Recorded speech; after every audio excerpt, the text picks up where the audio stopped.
오늘 우리에게 주신 하나님 말씀은 미가서 6장입니다. 미가서 6장 6절로 8절의 말씀, 우리 한 목소리로 합독하겠습니다. 미가서 6장 6절로 8절의 말씀을 저와 여러분들이 천천히 함께 합독합시다. 시작. 내가 무엇을 가지고 여호와 앞에 나아가며 높으신 하나님께 경배할까? 내가 번제물로 일련된 송아지를 가지고 그 앞에 나아갈까? 여호와께서 천천의 수량이나 만만의 강물 같은 이름을 기뻐하실까? 내 허물을 위하여 내 맏아들을 내 영혼의 죄로 말미암아 내 몸의 열매를 드릴까? 사람아, 주께서 선한 것이 무엇임을 내게 보이셨나니 여호와께서 내게 구하시는 것은 오직 정의를 행하며 인자를 사랑하며 겸손하게 네 하나님과 함께 행하는 것이 아니냐. 아멘. 차준희 목사님 말씀 증거해 주시겠습니다.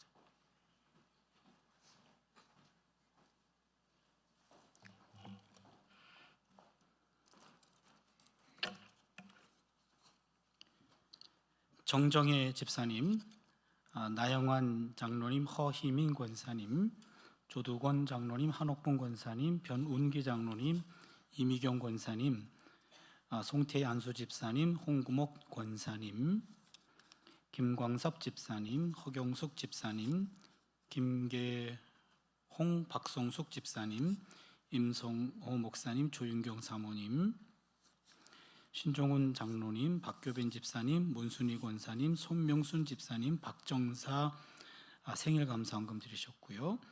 조종임 권사님, 김광언 집사님, 전영덕 권사님, 조순래 권사님, 이지환 성도님,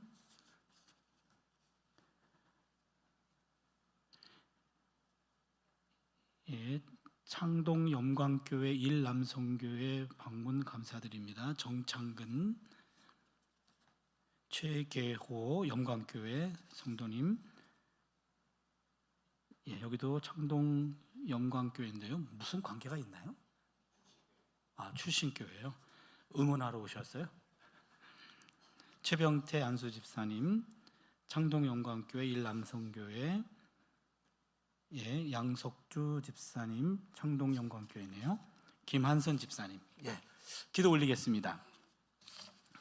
하나님, 많은 성도님들이 감사하는 마음으로 이렇게 예물을 드리고, 또한 출신교회에 또 여러 동역자들이 이렇게 응원하는 마음으로, 감사하는 마음으로 함께 예물에 참여하게 하심을 감사드립니다. 이 예물과 더불어 많은 성도님들이 함께 하나님 앞에 이 모양 저 모양으로 각종의 예물들도 드립니다. 이 모든 예물들 하나님 나라를 세우는 일에 성스럽게 사용되게 하여 주시옵소서. 이 땅에 사는 동안 적어도 물질로 인하여 큰 어려움 겪지 아니하도록 성도님들 한 분 한 분을 기억하시고 붙들어 주시옵소서. 특별히 몸과 마음과 정신이 아픈 분들이 있다면 하나님께서 창조의 손길로 다시 빚어주셔서 온전한 몸으로 회복되게 하여 주시옵소서. 마지막 말씀 듣겠나이다.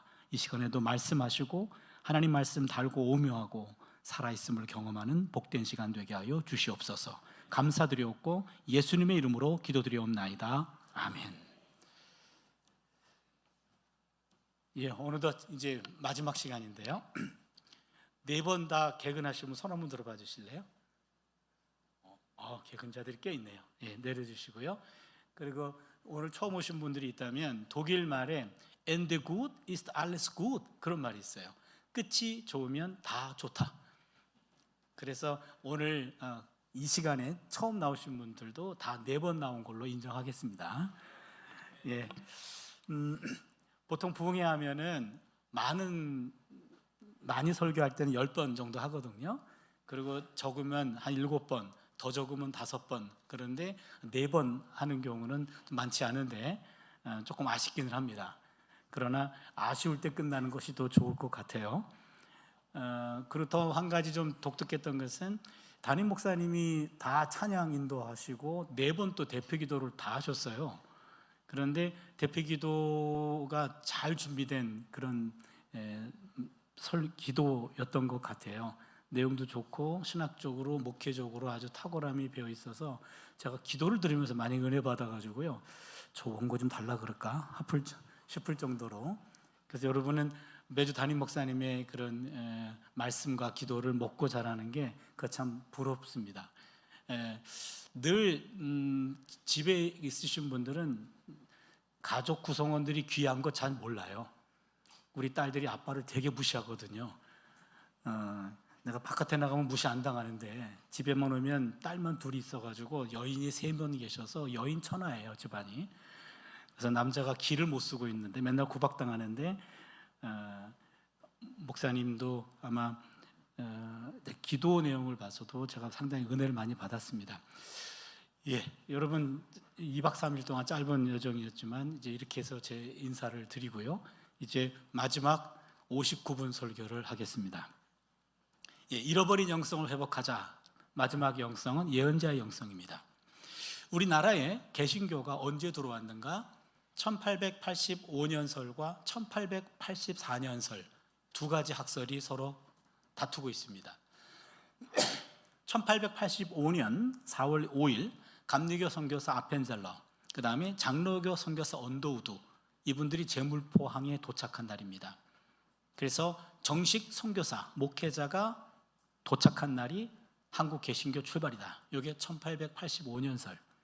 1년 전 1884년 9월 20날 평신도 선교사 의사 알렌, 우리나라 역사에도 나오는 사람입니다. 알렌이란 사람이 1년 전에 부산항에 도착했다. 그것이 한국 개신교 출발이다. 그래서 부산항하고 제물포항하고 싸우고 있습니다. 서로 원조라고. 우리는 그분들끼리 싸우라고 그러고 1885년이건 4년이건 간에 올해가 25년이니까 한 몇 년 됐나요? 140년? 141년? 이쯤 됐습니다. 그러면은 140년 전 우리나라에 개신교가 처음 들어왔을 때 일어났던 3가지 에피소드, 이걸 먼저 소개하려고 합니다. 첫 번째, 1885년 10월 8일 새벽 6시경에 일어난 사건, 명성황후 시해 사건. 이것을 을미사변이라고도 말하는데요. 40명의 일본 낭인들과 일본 수비대가 합세해가지고 경복궁 담을 넘었습니다. 궁궐을 지키던 조선 수비대와 교전을 벌였고 수비대를 물리치고 난 다음에 경복궁 뒤쪽에 있는 왕비 초소 건청궁으로 침입했고 곧바로 왕비의 침전인 곤영합으로 들어갔습니다. 명성황후를 찾아냈고 무심하게 조선의 국모를 살해했습니다. 이 소식을 처음으로 접한 고종, 그 긴박한 순간에 맨 처음으로 했다는 말, 거기 예수 믿는 사람 없습니까? 이게 일성이었습니다. 거기 예수 믿는 사람 없습니까? 당시 최고 권력자는 그 누구도 믿을 만한 사람이 없었기 때문에 예수 믿는 사람을 찾았다라는 겁니다. 두 번째 사건입니다. 1899년 3월 1일입니다. 대한 그리스도인 회보에 실린 사건입니다. 조선 왕조 만렵은 매간매직이 성행했습니다. 웬만한 관직들은 돈으로 사고팔곤 했습니다. 어떤 사람이 군수직을 샀고 임지로 북도 군수를 발령받았습니다. 북도는 평안북도를 말합니다. 그 사람이 더 힘센 사람 찾아가서 임지를 영남 거울로 옮겨달라고 청탁을 넣습니다. 나는 평안북도 안 갈랍니다. 예수교 없는 영남 거울로 보내주십시오. 이 당시 기독교 인구가 가장 많았던 것이 평안북도 지역이었습니다. 하필이면 돈을 주고 관직을 샀는데 그 임기 기간 동안에 더 많은 돈을 뽑아내야지 수지가 맞는데 왜 이 기독교인들이 많은 곳에 발령이 나가지고 부정의 통하지 않는 그곳으로 나를 보냅니까? 예수 믿는 사람이 거의 없는 영남고을로 보내주셔야 제가 본전을 뽑습니다. 이것이 발각이 돼가지고 대한 그리스도인 회보에 실린 겁니다. 예수 믿지 않았던 동족들도 예수 믿는 사람들은 부정이 통하지 않는 사람으로 인정되었다라는 것을 보여주는 사건입니다. 마지막 세 번째입니다. 1919년 3월 1일입니다. 우리가 알고 있는 3.1절입니다. 3.1운동입니다. 3.1운동 이후에 일본 수사관들끼리 서로 주고받았던 대화가 10수년 전에 문서로 발견됐습니다. 문서인 내용인 즉슨 이번 3월 1일 날 일어난 폭동의 주동자들은 예수 믿는 사람들이기 때문에 일본이 윗수사관, 아랫수사관에게 명령합니다. 조선인을 붙잡고 예수를 믿는지만 묻고 만약에 믿는다고 하면 무조건 잡아들여라. 그렇게 얘기합니다. 아랫수사관이 윗수사관에게 다시 반문합니다. 만약에 예수를 믿으면서도 안 믿는다고 하면 어떻게 할까요? 그때 일본의 윗수사관이 아래 수사관에게 이렇게 말합니다. 조선 야소교인들은 거짓말을 못한다. 조선 야소교인들은 거짓말을 못한다. 1919년 당시 기독교인들은 1.3%에 불과했습니다. 민족대표 33인 가운데 16명의 기독교인이었습니다. 3.1운동으로 투옥된 사람이 9,458명입니다. 그 가운데 2,087명이 기독교인이었습니다. 22%입니다. 정의와 공의를 위해서 자신을 비우는 기독교인의 덕목을 보여준 사건, 그것이 3.1운동이었습니다. 그 당시 3.1운동은 교회가 중심이 돼서 일어난 민족운동이었습니다. 그 당시 우리 선배들은 거짓말하지 않았고 당당하게 감옥으로 끌려갔고요, 오히려 그 감옥에서 기도하고 찬양함으로 그것을 기도처로 만들었던 아름다운 전통이 있습니다. 제가 여기서 눈여겨보는 것은 일본인 수사관들도 조선 야소교인들은 거짓말을 못한다 라고 인정했다는 겁니다. 140년 전 우리 선배들은 이런 전통을 가지고 있었습니다. 140년이 지난 오늘 한국 교회 어떤 모습일까요? 요즘은 이순신형 기독교인들이 증가한다고 합니다. 이순신 장군이 노량해전에서 나의 죽음을 아무에게도 알리지 말라라고 말했듯이 내가 기독교인임을 아무에게도 말하지 말라. 이게 이순신형 기독교인이랍니다. 제 딸 녀석도 기독교 대학을 나왔는데 자기가 목사 딸이라는 것은 국가 기밀로 하는 것 같아요. 아마 교회 다닌다는 것도 말 안 하는 것 같습니다. 요즘 2030 세대들에게 교회를 다닌다는 것은 아마도 왕따 당할 일일지도 모르겠습니다. 올해 2026년 1월 6일이었습니다. 1월 6일 기독교 사회문제연구원에서 기독교인과 비기독교인 대상으로 종교 호감도를 물어봤습니다. 올해입니다. 아주 안타까운 결과가 나왔는데 1위 비기독교인들은 가장 호감도가 높은 종교로 불교를 꼽았습니다. 2위 천주교, 3위 원불교, 4위 개신교, 5위 천도교, 그 다음 이슬람교예요. 근데 퍼센테이지가 더 충격입니다. 1등 불교 52.9, 천주교 2등 48.5, 원불교 뚝 떨어져요. 17.9, 개신교 14.3, 천도교 10.1. 비기독교인들에게 개신교, 원불교, 천도교가 같은 급으로 지금 평가받고 있다는 얘기죠. 놀라운 통계였습니다. 우리 뒤에 이슬람교가 있어요. 한국 안에. 그러니까 우리의 모습이 우리가 보는 모습이 아니라 남이 우리를 볼 때 우리의 보는 모습은 처참할 정도라고 말할 수 있습니다.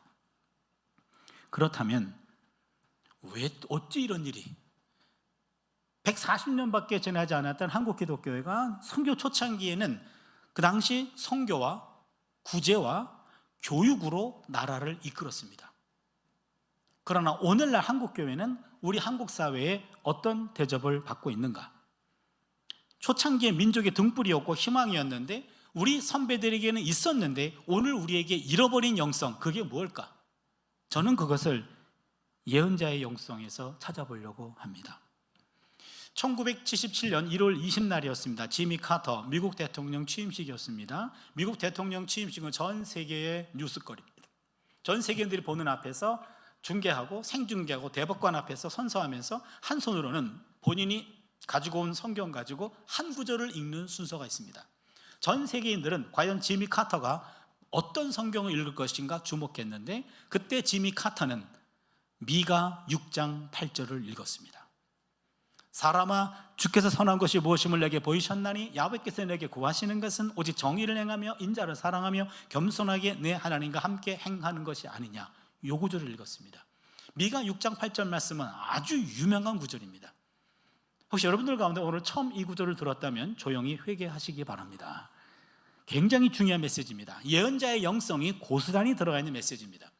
우리나라에서 미가를 전공해서 박사학위 받은 1호 박사가 있습니다. 그게 바로 접니다. 여러분 1호 박사랑 만나고 있어요. 제가 독일에서 미가 예레미야를 비교해서 학위 논문을 했고요. 그래서 한 번만 설교할 기회가 있다면 미가 6장 8절로 설교하는 게 저의 책무이기도 해요. 만약에 이것을 게을리했다가 나중에 천국 가서 미가 선배한테 혼날 것 같아요. 너는 독일 땅에 왔을 때는 맨날 나를 만나고 나랑 교제하더니 조선 땅에 가더니 완전 얼굴 쌩까더라. 그럴까봐 미가 6장 8절 설교하는 건 제 의무이기도 하고 제가 가장 잘하는 메시지이기도 하고 오늘 우리에게 필요한 메시지이기도 합니다. 오늘 우리 핵심은 6장 8절입니다. 그런데 6장 8절을 이해하려면 6절과 7절을 이해해야 8절을 제대로 이해할 수 있습니다. 6절, 7절을 제가 봅니다. 내가 무엇을 가지고 야훼 앞에 나아가며 높으신 하나님께 경배할까? 내가 번제물로 1년 된 송아지를 그 앞에 가지고 나아갈까? 야훼께서 천천의 순양이나 만만의 강물 같은 기름을 기뻐하실까? 내 허물을 위하여 내 맏아들을 내 영혼의 죄로 말미암아 내 몸에 열매를 드릴까? 무슨 얘기입니까? 내가 무엇을 가지고 야훼 앞에 나아가며 높으신 하나님께 경배할까요? 당시 예배자들은요, 성소에 들어갈 때 아무나 들어가는 게 아니었고요, 성소 앞에 제사장이 한번 검열을 합니다. 제사장 앞에 검사를 받아요. 내가 무엇을 가지고 야훼 앞에 나아갈까요? 하면서 예배자가 제사장에게 질문합니다. 그러면서 예배자가 말합니다. 내가 송아지를 가지고 갈까요?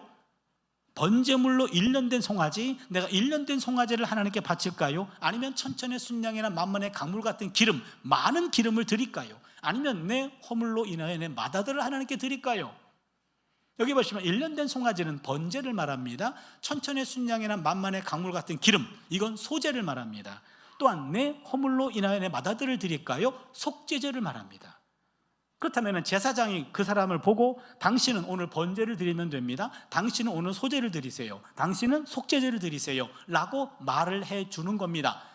그렇다면 6장 8절에서는 제사장이 그 사람의 상태를 보고 제물을 말려줘야 돼요. 그런데 6장 8절에 제사장이 해야 될 순서를 미가 예언자가 인터셉트 해가지고 예언자의 메시지를 준 겁니다. 그러면 먼저 우리는 제사장의 영성을 한번 정리해 볼 필요가 있습니다.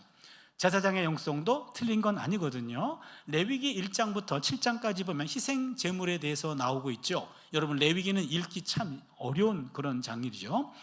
거기 보면 희생 제물이 나오는데, 근데 여러분, 이 제사법, 우리는 읽기도 불편한데 이 제사법은 사실 구약 시대에는 복음이에요. 복음이에요. 무슨 얘기냐면 실제로 죄를 용서받을 수 있는 구체적이고 실질적인 방법을 가르쳐 준 겁니다. 번제, 속죄, 속건제, 무슨 여러 가지 5가지 제사가 있잖아요. 이 5가지 제사를 일러주면서 우리의 죄를 없앨 수 있는 방법을 가르쳐 준 겁니다. 그러기에 구약 시대는 복음이에요. 하나님께서 우리의 죄와 우리의 허물을 벗을 수 있도록 구체적으로 알려준 은혜의 수단입니다. 그렇기 때문에 하나님께 올 때 빈손으로 오지 않고 합당한 제물을 가지고 오는 것, 이건 성경이 말하는 예배자의 바른 태도입니다. 그러기에 하나님께 드리는 제물도 중요합니다. 제사장의 영성이 잘못된 게 아닙니다. 그런데 제사장의 영성은 내 허물과 내 죄와 내 삶과 일치된 삶에 필요한 그런 제물을 하나님이 원하십니다. 이게 제사장의 영성입니다. 두 번째로 시인의 영성도 한번 짚고 넘어갈 필요가 있습니다. 시편 50편에 보면은요, 시인은 제물이 아니라 감사를 받으십니다. 그렇게 표현합니다. 여러분, 시편 50편 13절을 보시면 내가 수소의 고기를 먹으며 염소의 피를 마시겠느냐? 무슨 말입니까? 너희들이 번제물로 수소나 염소를 가지고 온다면 내가 그거 고기 뜯어 먹겠니? 피를 마시겠니? 하나님 입장에서 말씀하십니다. 그 앞절을 보시면 너희들이 갖고 온 모든 가축들, 원래 그거 다 내 거거든. 내 가축들 가운데 일부를 가져와 드린다고 해서 내가 그거 고기 뜯어 먹겠냐? 피를 마시겠니? 원래 그거 내 거거든. 그건 뭘 원하십니까? 시편 50편 23절을 보니까 제사로, 감사로 제사를 드리는 자가 나를 영화롭게 하나니. 그러니까 제물을 가지고 왔을 때 그 제물 자체를 보는 것이 아니라 제물로 표현된 예배자의 감사, 그 감사를 하나님이 제물로 받으십니다. 이것이 시인의 영성이에요. 여기서 한 걸음 더 나아가는 것이 예언자의 영성입니다. 예언자의 영성은 하나님이 진정 원하시는 것은 제물보다, 감사보다 사람을 원하십니다. 이거예요. 하나님이 원하시는 것은 바로 사람입니다. 어떤 사람입니까? 6장 8절에 3가지를 행하는 사람이에요.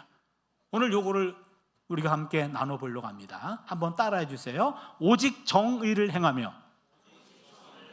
예, 첫 번째입니다. 하나님이 진정 원하시는 것은 재물보다, 감사보다 사람을 원하는데 어떤 사람을 원하시는가? 첫 번째는 정의를 행하는 사람을 원하십니다. 여기 정의를 행한다라고 하는 말은 구약에서 특별히 예언자의 핵심 사상인데, 정의를 실천한다는 말은 약자의 권리를 보호해 주는 것을 말합니다. 그럼 정의라는 것 어려운 표현 아닙니다. 약자를 돌보는 겁니다. 이사야 1장 17절을 보시면 선행을 배우며 정의를 구하며 학대받는 자를 도와주며 고아를 위하여 신원하며 과부를 위하여 변화하라 하셨느니, 여기 보니까 정의를 구하는 것, 그것은 학대받는 자를 도와주는 거고요, 고아를 신원하는 거고 과부를 변화하는 겁니다. 잘 기억해 주세요. 정의를 실천한다라는 말 다른 거 아니에요. 약자 돌봄, 약자 연대, 약자를 일으켜 세워주는 것, 요게 정의를 실천하는 겁니다. 우리 교회가 정의로운 공동체인가? 그거는 우리 교회 구성원 가운데 특별히 약한 지체들을 어떻게 대우하고 있는가? 약한 사람들이 무시되고 약한 사람들이 관심의 영역에서 벗어난다면 그 공동체는 공의로운 공동체가 아닙니다. 약한 지체들을 주목하고 약한 지체들을 손을 잡아주는 그런 공동체, 그게 공의로운 공동체예요. 나는 공의로운 사람인가? 나는 약한 사람들을 어떻게 대우하고 있는가? 보통 사람들은 자기보다 힘센 사람에게 한 걸음 더 나아가기를 원합니다. 그리고 어려운 사람들은 좀 부담스러워합니다. 그러면 그 사람은 공의로운 사람이 아니에요. 공의로운 사람은 약자에게 먼저 달려가는 사람입니다. 가난하고 연약한 사람들, 낮고 천한 사람들, 병들고 고통받는 사람들 옆에 있어주기, 그들의 손을 잡아주기, 그들을 돌보는 것, 이것이 정의를 재는 척도입니다. 제가 1988년에 독일 유학을 갔는데요, 거기 가가지고 처음 보는 분들이 있었어요. 그전에 그런 분들을 본 적이 없습니다. 팔과 다리가 없는 기형아 여자 청년들이에요. 양쪽 팔과 양쪽 다리가 짧게 태어난 분들입니다. 저는 그런 분들을 그전엔 본 적이 없어요. 근데 다 여성이에요. 다 청년이에요. 그분들은 보행이 불가능하니까 휠체어에 앉아 있어요. 그리고 휠체어를 조정할 만한 팔의 길이가 안 돼요. 그러다 보니까 건강한 남자 청년들이 하나씩 붙어 있어. 저건 또 뭐지? 나중에 알고 봤더니 1957년에 출시되었던 입덧 방지약 케바톤, 독일 제약회사가 최초로 입덧 방지약 케바톤을 개발했습니다. 그 약을 먹고 여아를 출산한 사람들이 대부분 그렇게 태어났어요. 유럽에서 12,000명 태어났답니다. 그 약이 미국으로도 넘어갔는데, 미국의 그 FDA에 있었던 여성 켈러 박사라는 분이, 켈시 박사라는 분이 끝까지 막았대요. 말단 사원이었는데 이건 아직 검증이 안 된 겁니다. 끝까지 막는 바람에 미국은 한 명도 없었어요. 독일만, 유럽에만 12,000명 발생했습니다. 그러면은 그 청년들은, 여자 청년들은 그런 청년들이고, 근데 제약회사에서 그 여자 청년들은 평생 먹고 살 수 있도록 경제적인 것은 책임져 주기로 했대요. 남자들은 또 뭔가? 그 남자 청년들은 독일 말로 Zivildienst, 우리말로 하면 공익입니다. 공익. 그래서 일정한 기간 동안에 국가가 지정하는 곳에 가서 봉사를 해야 되는데, 공익 요원을 지정해가지고 그 남자 청년들이 그 여자 청년의 손과 발이 되어주는 겁니다. 계속해서 젊고 싱싱한 것들로 바꿔주더라고요. 그리고는 마을 사람들이 그 청년들을 볼 때 이상한 눈으로 보지 않아요. 아주 밝아요. 가족 대하듯 하더라고요. 당사자인 여자 청년들을 봤어요. 지가 죽어 있지 않아요. 본인 잘못도 아니잖아요. 본인은 경제적으로 해결이 됐어요. 국가적으로 지원이 나와요. 그 다음에 사람들의 마인드 속에서는 약한 지체들은 돌봐야 된다라는 것이 앞섰기 때문에 가족같이 대해줍니다. 표정이 지가 죽지 않고 밝았어요. 그걸 보면서 이 사회가, 독일이라는 사회가 기독교 정신으로 뿌리를 내렸고, 그것이 의식화되어 있고, 그것이 하나의 사회를 움직이는 힘이구나 라는 걸 보면서 독일은 기독교 강국이구나 라는 걸 느꼈습니다. 기독교성이라고 하는 것은 약자들을 끝까지 책임져 주는 모습, 약자들을 우선하는 모습, 약자들을 돌보는 것, 그게 기독교 정신이거든요. 정의를 실천하는 사람들은요, 자기 이익에 따라 일을 결정하지 않습니다. 정의를 실천하는 사람은요, 자기 편리함이 기준이 아닙니다. 정의를 실천하는 사람은 자기 욕망을 따라 결정하지 않습니다.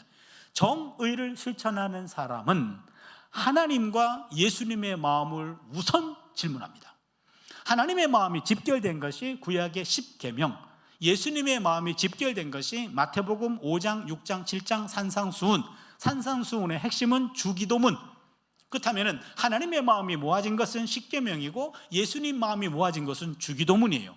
그러면 십계명과 주기도문은 예배 때만 암송하는 것이 아니고 일상생활 속에서 암송하는 거고 일상생활 속에서 기준이 되는 거예요. 무슨 일을, 어떤 일을 하든지 간에 기준은 하나님이라면 어떻게 판단하셨을까? 예수님이라면 어떻게 판단하셨을까? 그 증거로 주기도문을 보고 십계명을 가지고 판단하고 결정을 하는 겁니다. 우리 사회는 정직하고 공의롭게 살면 손해본다는 생각하는 사람 많은 것 같습니다.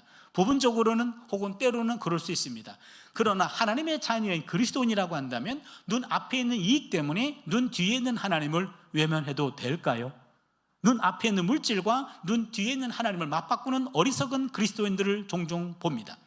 오늘의 한국교회는 믿음으로 구원받습니다, 이것만 강조한 나머지 성도의 삶에 대해서는 상당히 등한시해 온 것 같습니다. 어느 신학자의 질타가 항상 제 마음속에 있는데요, 그 신학자는 이런 평가를 합니다. 한국교회는 의로운 삶이 없는 칭의론으로 물들어 있고 그것 때문에 망치고 있다. 의로운 삶이 없는 칭의론, 의롭다고 예수를 믿으면 의롭다고 인정해 주는데 그것이 삶이 동반되지 않는 칭의론 때문에 한국교회 성도들은 망쳐가고 있다. 그분의 표현입니다. 한국교회는 교인들에게 믿으면 무조건 구원받는다는 것만 강조했고 이는 행위 없는 믿음을 가져오게 했다. 많은 기독교인들은 뇌물을 주고받고 있고 비리를 저지르고 사기도 치고 탈세도 하고 불의한 강자를 감싸고 약한 자를 억압하고 이웃을 해코지하고 공동체에 해악을 가져다 주고 자기 이익만 추구해도 예수를 믿으면 다 구원받을 수 있어 라고 생각한다. 그러나 성경 어디에도 그런 가르침은 없다. 빌립보서 2장 12절이요, 여러분 꼭 기억하고 늘 여러분 점검해 보세요. 빌립보서 2장 12절인데 두려움과 떨림으로 구원을 이루라고 얘기했어요. 두려움과 떨림으로 구원을 이루라. 구원이란 두려움과 떨림으로 이루어지는 과정이지 한순간에 예수를 나의 주로 고백했다고 구원이 완성되는 것은 아닙니다. 구원이 시작되는 겁니다. 구원 열차를 올라탄 거예요. 구원 열차를 올라탔으면 그 구원 열차가 목적지까지 갈 때까지 그 열차에서 탈선하면 안 돼요. 뛰어내려도 안 됩니다. 끝까지 버텨야 됩니다. 구원의 이 과정이 끝나는 순간까지 끝까지 버텨내는데 두려움과 떨림으로 이루어지는 과정이 바로 이것이 구원의 과정이라는 거죠. 한국교회의 비극의 한 원인은 세상에 소금 되는데 힘쓰지 않고 빛이 되려고 하는 데만 있다. 이제부터 한국교회는 빛이 되려는 노력보다는 잠시 내려놓고 소금이 되는 일에 주력을 해야 한국교회에 희망이 있다라고 말하고 있어요. 우리 예수님의 준엄한 경고에 귀를 기울여야 됩니다. 마태복음 5장 20절을 보시면 내가 너희에게 이르노니 너희 의가 서기관과 바리새인보다 더 낫지 못하면 결단코 천국에 들어가지 못하리라. 여기 의라는 말이 헬라어로 디카이오스네, 이 말이 우리가 읽었던 정의를 행하며라는 말과 유의어입니다. 그러니까 우리가 의로운 삶을 살아내지 못한다면 결단코 천국 백성 될 수 없다라는 얘기입니다. 삶이 중요하다는 거죠. 미가는 정의를 외치라고 말하지 않습니다. 정의를 실천하라고 얘기합니다. 제가 초반부에 인용했던 기독교 사회문제연구원 여론조사에 비기독교인들이에요. 그들이 좋은 교회는 어떤 교회인가? 그분들이 뭐라고 얘기하냐면 첫 번째, 1. 사회적 약자를 향한 봉사와 구제, 이게 1위였어요. 42.5%. 두 번째, 경건한 예배와 말씀, 12.8%. 뚝 떨어집니다. 그러니까 비기독교인들에게 우리끼리 모여서 드리는 예배와 말씀은 상관이 없어요. 그들에게 그들이 교회에 요구하는 것은 이 사회의 약자들에 대해서 조금 더 봉사하고 구제를 해달라. 우리 열심히 하고 있습니다. 그러나 더 해달라라고 하는 건데, 저는 이게 충격이었어요. 믿지 않는 사람들이 우리가 잃어버린 것들을 말해주고 있다는 거죠.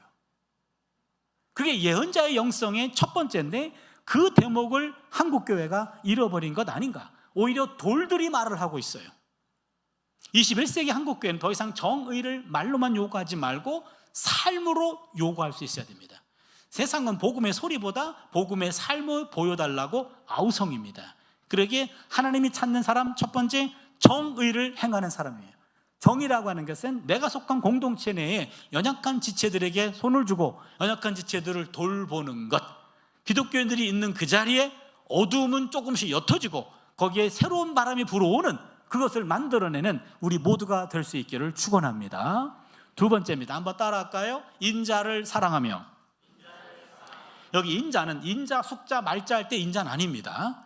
여기 인자라는 말은 히브리 말로 칵세드라는 말인데, 이게 히브리어가 아주 고약해요. 히브리어는요, 이 후두음이 발달돼 가지고 이 목젖을 긁어서 나오는 발음이에요.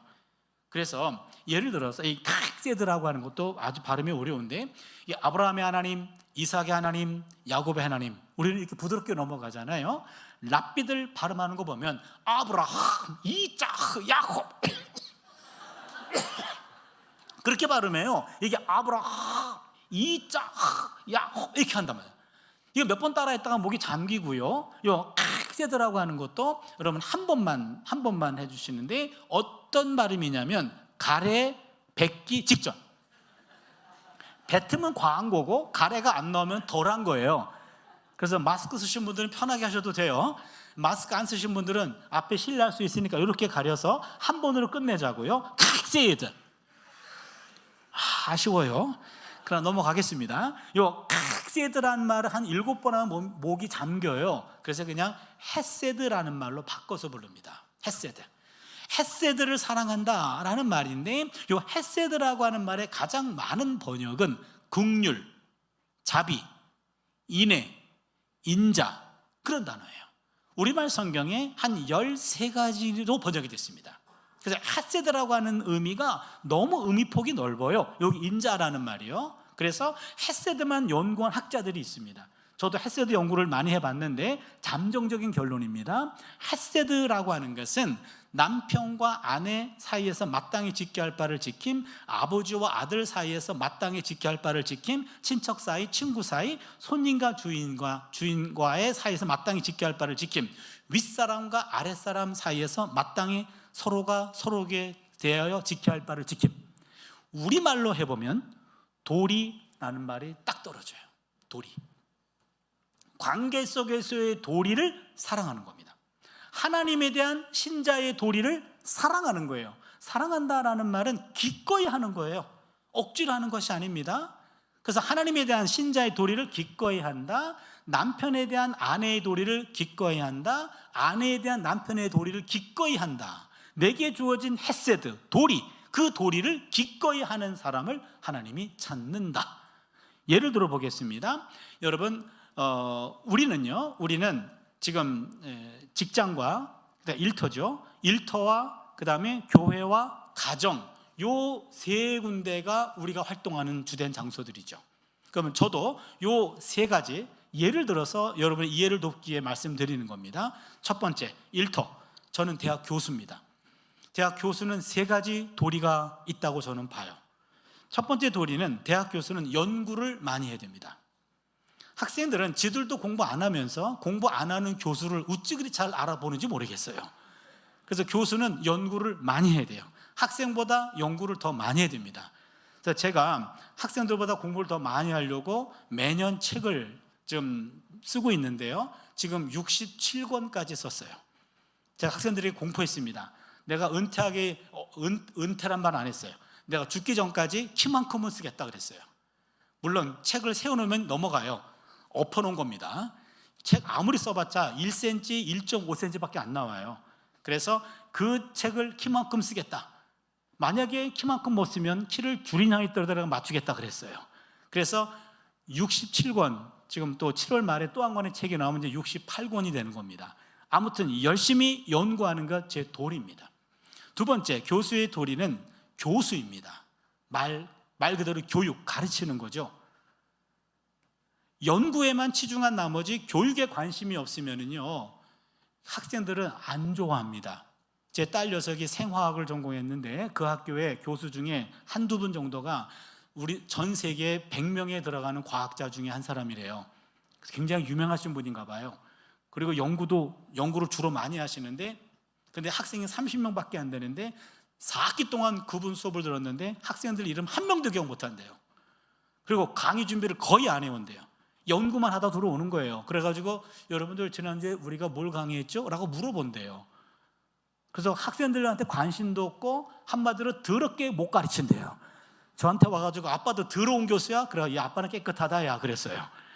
저는 학생들 이름을 제가 외워주려고 많이 노력을 합니다. 중간고사 전까지는 다 외워요.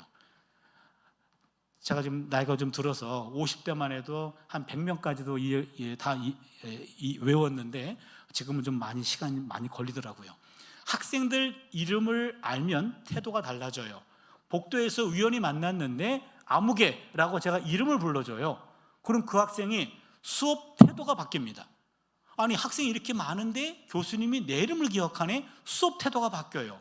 어느 경우에는 우연히 만났는데 그 학생의 제가 기도 제목을 미리 알고 물어볼 때가 있어요. 요즘 이런 문제 어떻게 잘 돼가고 있니? 그러면요, 그 학생이 전공이 바뀌어요. 때에 따라 어떤 친구들은 제가 남친과 여친 이름을 불러줄 때가 있어요. 그러면은 자신들의 영혼을 맡겨요.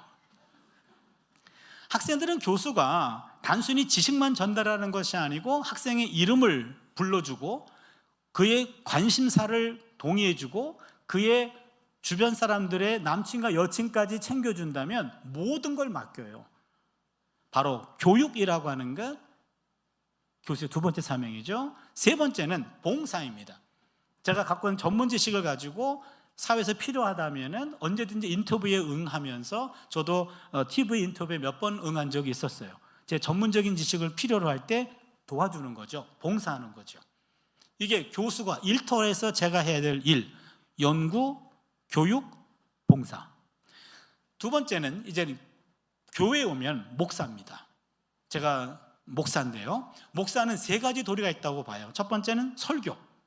설교의 도리가 있어서 설교 요청이 오면 무조건 설교에 응하는 게 제 원칙입니다.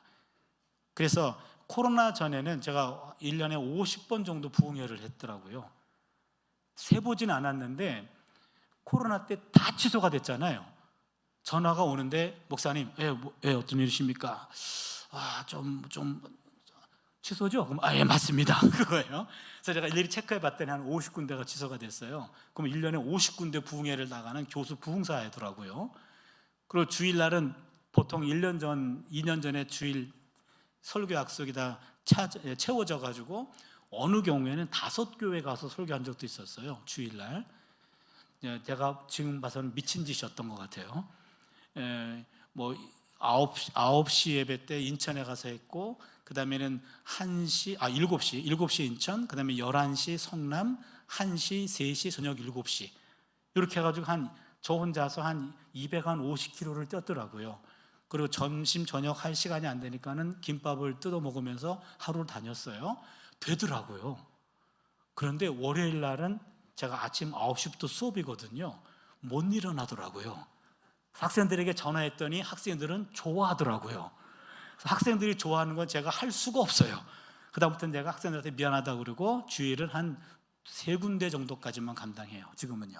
아무튼 목사로서 설교 요청이 오면 감사한 마음으로 묻지도 따지지도 않고 응하려고 해요. 두 번째는 신방. 저는 담임 목사가 아니거든요. 협동 목사입니다. 근데 제가 지금 출석하는 교회가 제가 태어난 교회예요. 60년 이상을 다니고 있죠. 그러다 보니까 어떤 권사님은 제가 태어날 때부터 저를 보신 분들이 있는데 그분들이 간혹 병원에 입원하실 때가 있어요. 그러면 담임 목사님, 장로님, 권사님, 전사님들이 다 신방 가셨는데 계속 들려오는 소리, 차준희 목사님이 오셔서 기도해 주면 한 방에 날 것 같은데, 요따구 얘기를 하시는 분이 있어요. 그럼 뭔 얘기입니까? 오란 얘기 아니에요. 그럼 저는 바빠 죽겠는데 주중에 시간 내가지고 억지로 가요. 가서 그 권사님 손을 잡아드리고 기도를 해드려요. 그러면 그 권사님이 나아요. 저는 알죠. 제 속은 불만 충만인데 그 권사님 믿음 충만 때문에 병이 낫는 거예요. 그럼 목사가 뭐라고, 그 성도가 기도 한번 해주면 낫겠다고 한다면 가야지요. 의사도 아닌데. 그 믿음 가지고 낫는단 말이에요. 이것도 저의 의무죠. 그래서 목사로서 설교와 신방. 세 번째는 상담입니다. 제가 보기에는 목사의 3대 도리 중에 상담이 제일 어려운 것 같아요. 한 청년이 전화가 왔어요. 학교에. 목사님, 웬일이냐? 제가 좋은 일이 생겨가지고 크게 한번 쏘고 싶다고. 좋은 일이냐? 예, 좋대요. 시간만 내달래. 크게 쏘겠다고. 그래, 그럼 나 바쁘니까 내 통장에 싸. 그렇게 얘기합니다.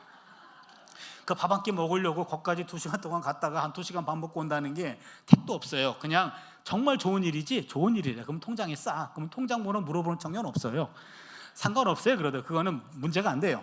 근데 여자 집사님이 전화를 하셨어요. 목사님 시간 좀 내주세요. 혹시 무슨 일인지 여쭤봐도 돼요? 만나서 얘기할게요. 그래도 조금 제가 기도로 준비해야 될 것 같은데 좀 말해주시면 안 돼요? 만나서 얘기할게요.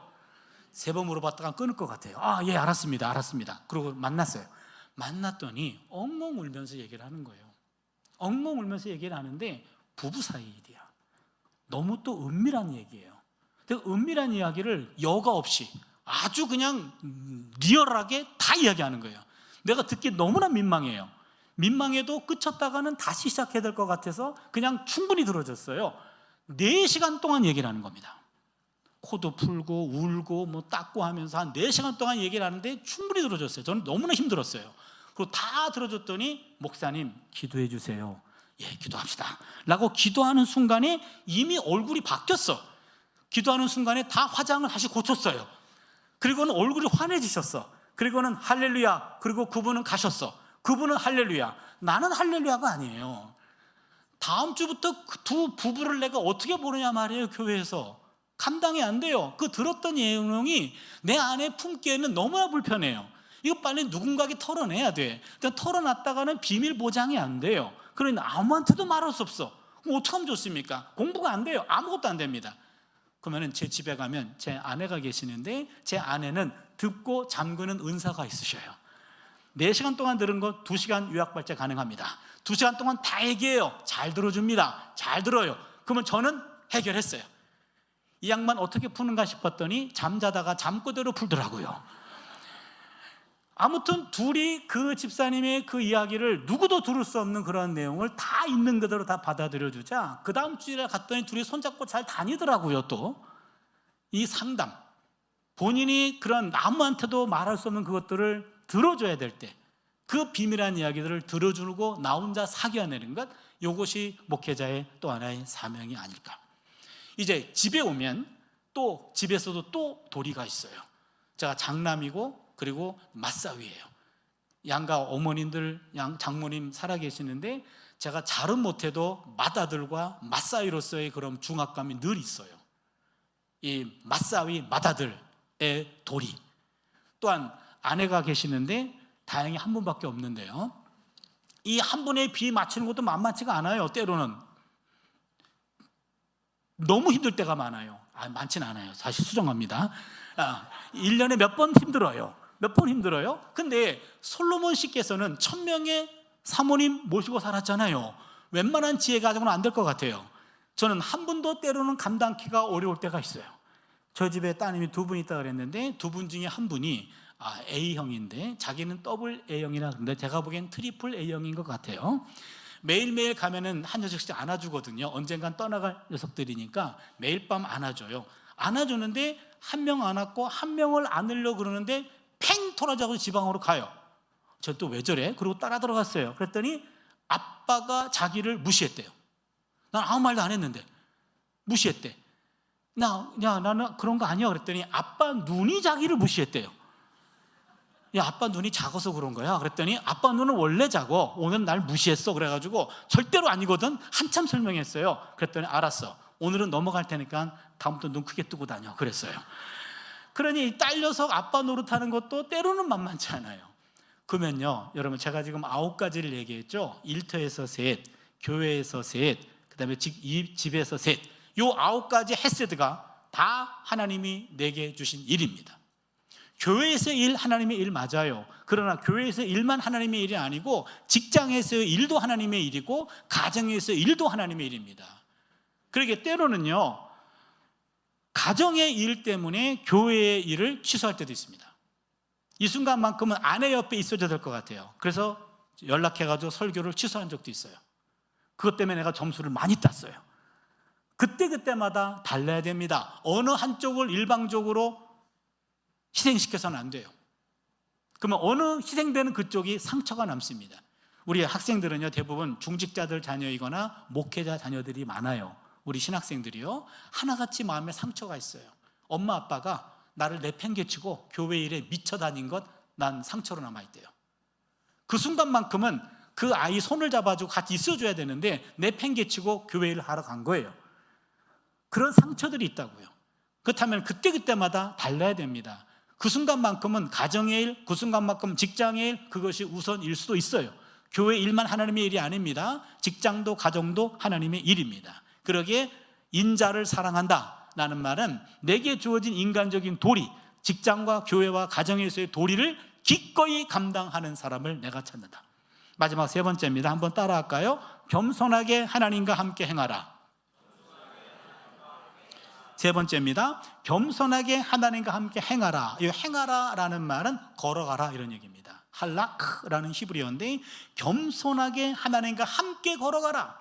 창세기 5장 24절을 보시면 에녹이 하나님과 동행하더니 하나님이 그를 데려가심으로 세상에 있지 아니하였더라. 여기 동행하더니란 말이 할라크입니다. 걷다예요. 에녹이 하나님과 늘 걸었습니다. 그러다가 하나님이 그를 죽음을 보지 않고 데려가셨습니다. 요겁니다. 하나님과 함께 걸어가라. 하나님이 옆에 있는 것을 인정하고 손잡고 인생을 걸어가라. 이런 얘기입니다. 겸손하게 하나님과 함께 걸어가라는 말은 내 삶 전체가 하나님과 관련되어 있다는 것을 놓치지 말아라. 하나님이 옆에 있는 것을 놓치지 말아라. 이런 얘기입니다. 하나님은 당신의 백성을 한순간도 놓친 적이 없습니다. 당신의 백성들이 이집트에 종살이할 때 하나님은 모세를 억지로 그를 보내서 그들과 함께 해주셨고 그들을 홍해를 가르게 해주셨고 광야를 건너는 광야 40년 기간 동안 구름 기둥과 불 기둥으로 동행해 주셨습니다. 적과 꿀이 흐르는 가나안 땅 들어가서도 함께 해 주셨습니다. 나라가 망했습니다. 바벨론 포로로 끌려갔습니다. 놀라운 일은 포로지까지 따라가셨어요. 포로지까지. 하나님은 한 번 잡은 손을 놓지 않습니다. 요셉이 감옥에 갔을 때 감옥까지 따라가셨어요. 그러니까 하나님은 항상 우리 옆에 있다라는 것을 겸손하게 인정하며 살라, 그런 얘기입니다. 그리고 이사야 41장 10절 말씀이죠. 두려워 말라, 내가 너와 함께함이라. 놀라지 말라, 나는 내 하나님이 됨이라. 내가 너를 굳세게 하라, 내가 너를 붙들리라. 참으로 나의 의로운 오른손으로 너를 붙들리라.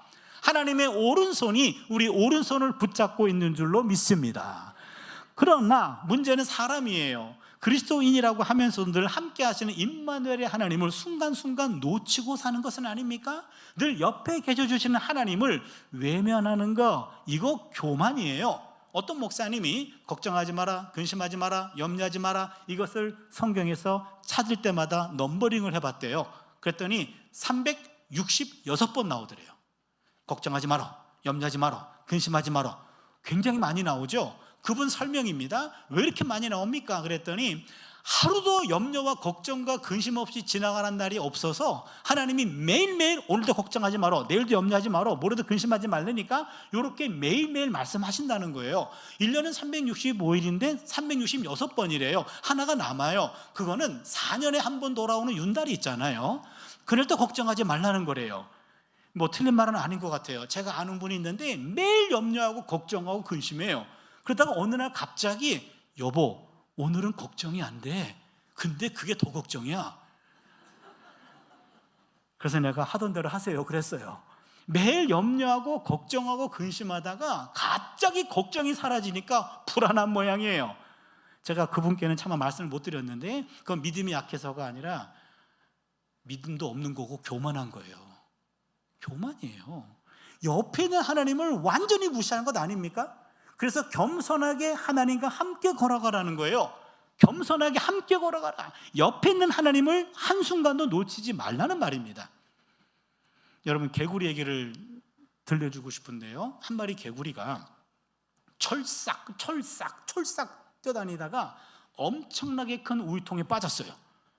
그러다 보니까 빠져나갈 방법이 없네요. 이 개구리 결단합니다.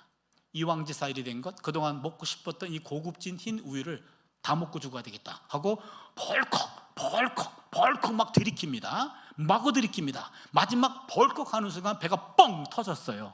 그래가지고 결단한 대로 널브러져 돌아가셨어요.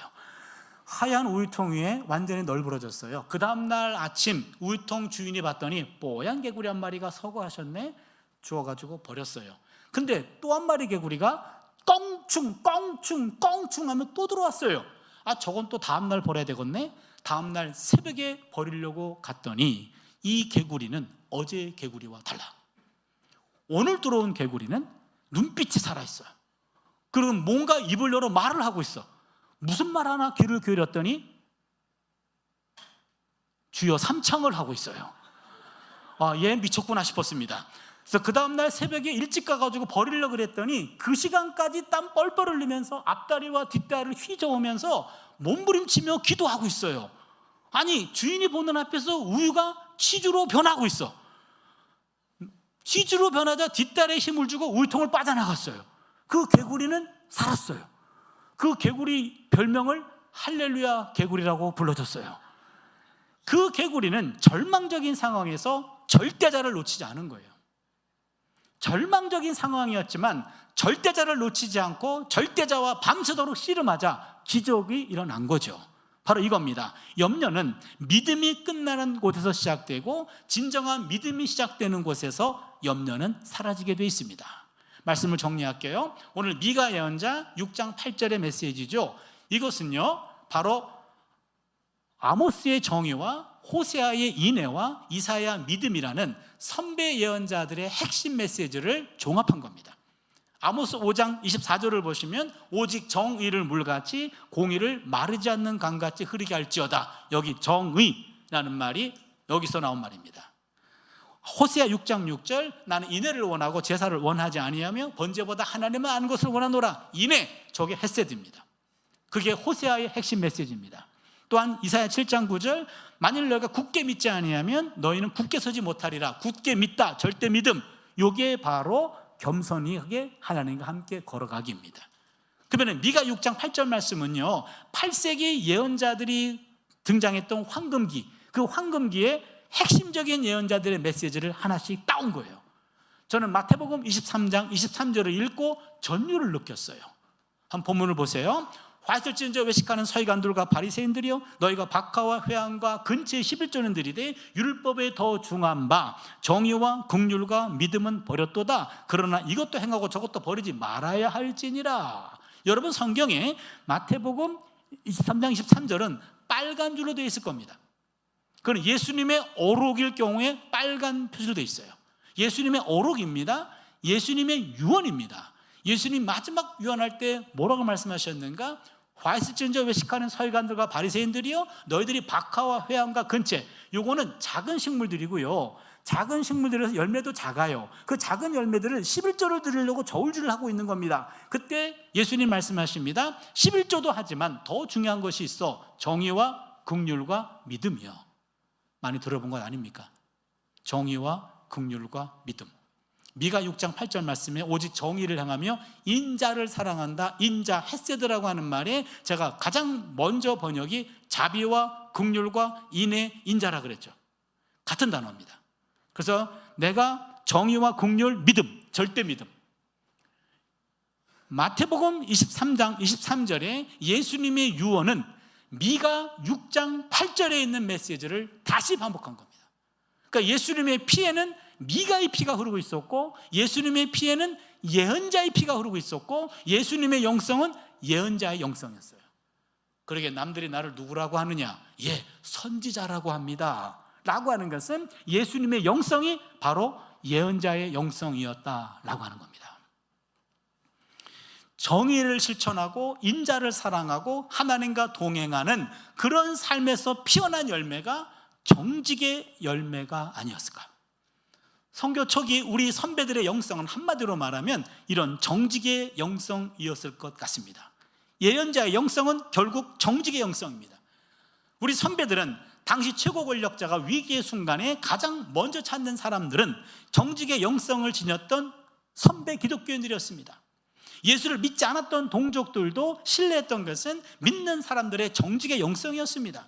우리와 원수관계에 있었던 일본 수사관들도 예수 믿는 사람들은 거짓말을 못한다 라고 인정한 것은 믿는 자들의 정직이었습니다.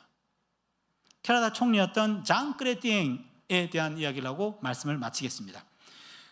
장 크레티eng은 가난한 집안의 19 남매 가운데 18번째로 태어났습니다. 이게 강아지가 아니고 사람이에요. 그러니까 어머니가 19명의 인간을 낳았어요. 그 중에 18번째가 장 크레티eng입니다.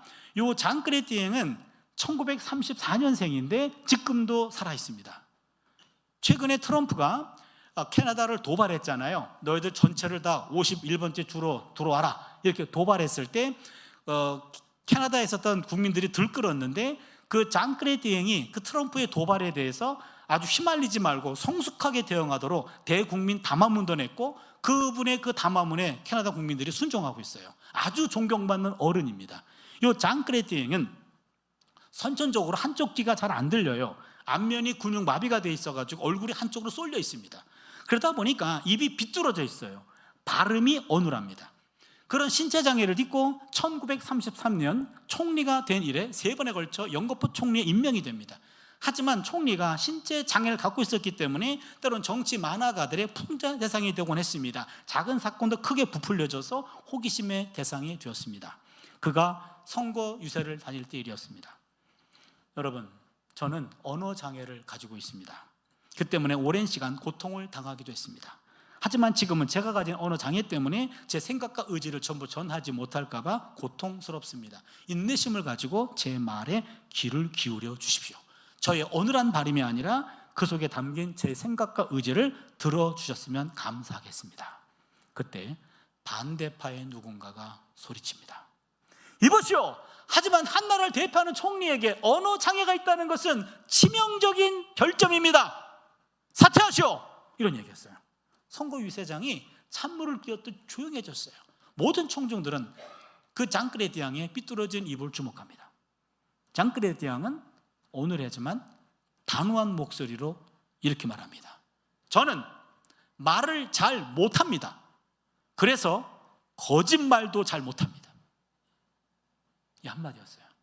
저는 말을 잘 못합니다. 그래서 거짓말도 못합니다. 이 말 한마디에 캐나다 국민들의 마음을 3번 움직였고 지금도 존경받는 정치인이에요. 캐나다 역사상 가장 탁월한 업적을 남겼고 가장 사랑받는 총리로 남게 되었어요. 정치판, 우린 신뢰하지 않잖아요. 공약, 빈 공약이잖아요. 그러나 그런 정치판에도 정직이 통했단 말이죠. 이 정직의 영성, 우리가 이번에 잃어버린 영성을 회복합시다 라는 말은 이 미가 6장 8절의 말씀에서 온 겁니다. 대표 구절이 시편 51편 10절이죠. 하나님이여 내 속에 정한 마음을 창조하시고 내 안에 정직한 영을 새롭게 하소서. 이런 다윗의 기도가 우리의 기도가 되었으면 좋겠어요. 우리 여기 젊은 친구들도 지금 앉아 있는데요, 저는 저분들한테 부끄럽지 않는 기독교가 계승됐으면 좋겠어요. 저희 딸들한테 교회에 대해서 당당하게 아름다운 교회를 우리 자녀들에게 물려줬으면 좋겠어요. 젊은이들에게 외면당하는 교회는 미래가 없습니다. 그렇다면 오늘 우리가 뭔가 변해야 됩니다. 보다 더 정직해져야 돼요. 오직 공의를 행하며 인자를 사랑하며 겸손하게 하나님과 함께 따르는 삶, 이런 삶들이 반복될 때 그 안에서 정직의 열매가 맺혀질 줄로 믿습니다. 그걸 통해서 우리 자녀들에게 부끄럽지 않는 교회를 계승할 수 있는 그런 교회 되어주시기를 주님의 이름으로 축원합니다.